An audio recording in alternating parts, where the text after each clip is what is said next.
আমেরিকার ৪৭তম প্রেসিডেন্ট হওয়ার পর থেকে একের পর এক পদক্ষেপ গ্রহণ করেছেন ডোনাল্ড ট্রাম্প। অবৈধ অভিবাসী থেকে শুরু করে আর্থিক সাহায্য সব ক্ষেত্রেই বড় বড় সিদ্ধান্ত নিয়েছেন তিনি। এবার ৪১টি দেশের নাগরিকদের আমেরিকায় ভ্রমণের ক্ষেত্রে নিষেধাজ্ঞা আরোপের পথে হাঁটতে চলেছেন ট্রাম্প। অন্তত সূত্র সেই বিষয়কেই নিশ্চিত করছে।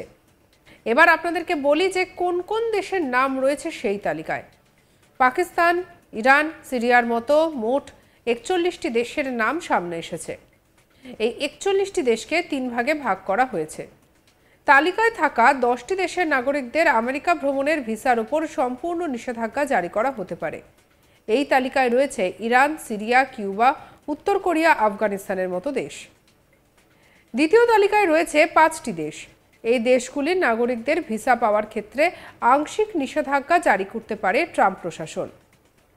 কয়েকটি নির্দিষ্ট ক্ষেত্র ছাড়া ভ্রমণ, পড়াশুনো, অভিবাসন ক্ষেত্রে ভিসার ওপরে প্রভাব পড়তে পারে। এই তালিকায় রয়েছে দক্ষিণ সুদান, মায়ানমার, এরিট্রিয়া, হাইতি, লাওস। তৃতীয় তালিকায় রয়েছে ২৬টি দেশের নাম। সেই তালিকায় রয়েছে পাকিস্তান, ভুটান, মায়ানমারের মতো দেশ।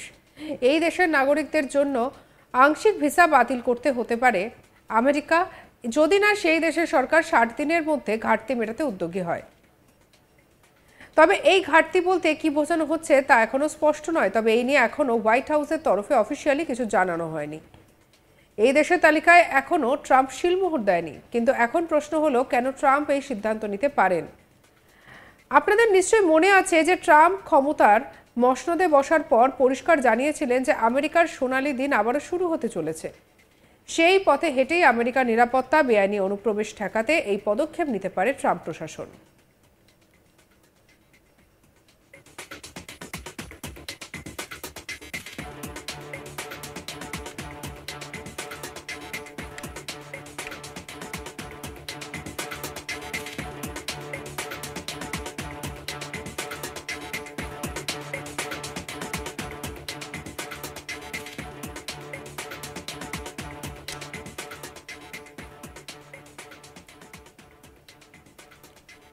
ট্রাম্পের এই সিদ্ধান্তে প্রভাব পড়তে পারে পাকিস্তান এবং আফগানিস্তানের উপর। কারণ এই সিদ্ধান্ত লাগু হলে আফগানিস্তান থেকে আসা শরণার্থী এবং বিশেষ অভিবাসী ভিসা ধারকদের উপরও বড় প্রভাব পড়বে। তবে এই প্রথম নয়, এর আগেও ২০১৭ সালে ট্রাম্পের প্রথম মেয়াদে ৭টি মুসলিম দেশের প্রধান দেশের নাগরিক তাদের উপরে নিষেধাজ্ঞা আরোপ করা হয়েছিল। তবে ২০২১ সালে সেই নিষেধাজ্ঞা তুলে দিয়েছিলেন বাইডেন।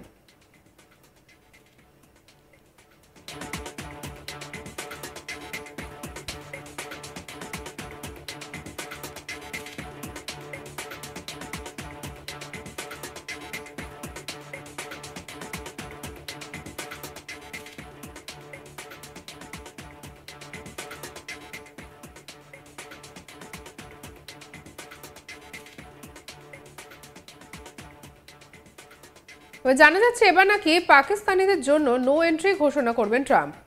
আর তা নাকি ঘোষণা শুধুমাত্র সময়ের অপেক্ষা। তবে ট্রাম্পের এই সিদ্ধান্তে যে শুধুমাত্র পাকিস্তান আছে কিন্তু এমন নয়। সেই তালিকায় নাম আছে আফগানিস্তানেরও। তবে চূড়ান্ত সিদ্ধান্ত এখনো ঘোষণা হয়নি। জল্পনা কবে বাস্তবে পরিণত হবে তা এখনো পর্যন্ত স্পষ্ট নয়। তবে এখন প্রশ্ন হচ্ছে, হঠাৎ এই জল্পনা শুরু হলো কেন? ক্ষমতা পুনরুদ্ধারের পরই প্রশাসনিক স্তরে এই নির্দেশিকা জারি করেন ট্রাম্প। ক্যাবিনেটের সদস্যদের জাতীয় নিরাপত্তার স্বার্থে একটি তালিকা তৈরি করার নির্দেশ দেন তিনি। আর তার সময় বেঁধে দেন ১২ই মার্চ পর্যন্ত। কেন ভোটার তালিকা তৈরি করার নির্দেশ দেওয়া হলো এবারে বলি সেই কথা। আমেরিকায় আসার জন্য, মার্কিন যুক্তরাষ্ট্রে আসার জন্য কোন কোন দেশের পর্যটকদের আংশিক এবং পূর্ণ বৈধতা দেওয়া হবে তার ভিত্তিতে তৈরি হবে এই তালিকা। তারপর থেকেই জল্পনা শুরু হয়ে যায়। তারপর সূত্র মারফত জানা যায় এই তালিকার শুরুতেই আছে পাকিস্তান এবং আফগানিস্তান। তবে সত্যি সত্যি কি সিদ্ধান্ত তা সময় বলবে।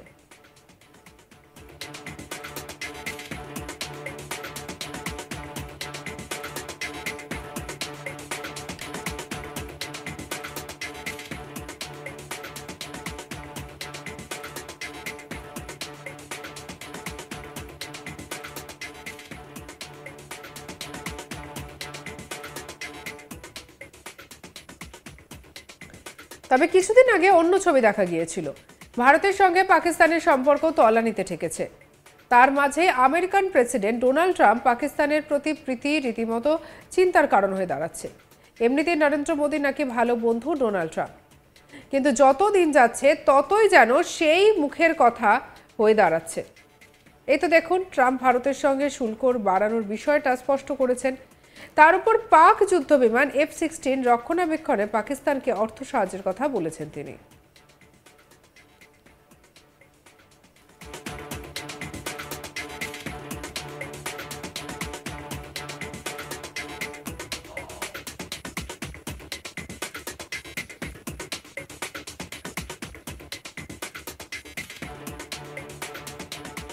এবার আমেরিকান কংগ্রেসে ভাষণ দিতে গিয়ে পাকিস্তানকে ধন্যবাদ জানালেন আমেরিকার 47তম প্রেসিডেন্ট ডোনাল্ড ট্রাম্প।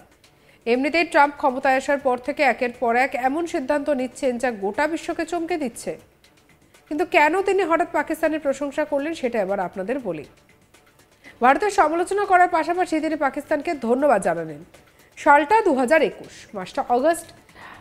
আফগানিস্তান থেকে যখন সৈন্যদের আমেরিকা ফিরিয়ে নিয়ে আসছে, তখন কাবুলের বিমানবন্দরে বোমা বিস্ফোরণ ঘটিয়েছিলেন জঙ্গিরা। সেখানে 13 জন আমেরিকান সৈন্য জানে শেষ হয়ে যায়। সেই হামলার সঙ্গে যুক্ত এক দুষ্কৃতীকে গ্রেপ্তার করা সম্ভব হয়। পাকিস্তান সরকারের সহযোগিতায় ওই দুষ্কৃতীকে গ্রেপ্তার করা সম্ভব হয়েছে। আর তাই সকলের সামনে পাকিস্তানকে ধন্যবাদ জানালেন আমেরিকার প্রেসিডেন্ট ডোনাল্ড ট্রাম্প। ট্রাম্প যৌথ পরিবেশনে বলেন, 3.5 বছর আগে বিস্ফোরণ ঘটিয়ে 13 জন আমেরিকান সৈন্যকে জানে শেষ করেন দুষ্কৃতীরা। এখন আনন্দের সঙ্গে জানাচ্ছি এই ঘটনায় জড়িত এক দুষ্কৃতীকে গ্রেপ্তার করা হয়েছে। আমেরিকার বিচার ব্যবস্থার আওতায় তাকে আনা হয়েছে। এখানেই তিনি পাকিস্তানের দিকে সুর টেনে বলেন, পাকিস্তান সরকারকে ধন্যবাদ জানাতে চাই। ওই দুষ্কৃতীকে গ্রেপ্তার করে পাকিস্তান আমেরিকার সাহায্য করেছে। যে 13টি পরিবার ক্ষতিগ্রস্ত হন তাদের জন্য গুরুত্বপূর্ণ দিন।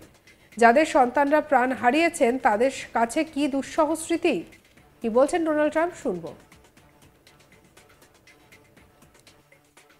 This terrorist killed 13 American service members and countless others in the Abbey Gate bombing during the disastrous and incompetent withdrawal from Afghanistan. Not that they were withdrawing, it was the way they withdrew. Perhaps the most embarrassing moment in the history of our country.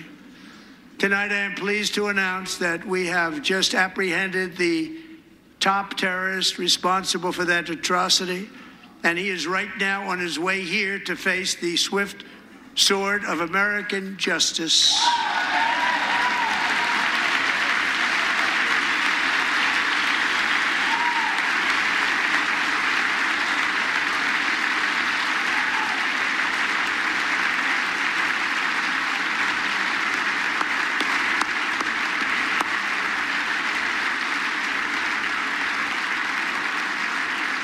And I want to thank especially the government of Pakistan for helping arrest this monster.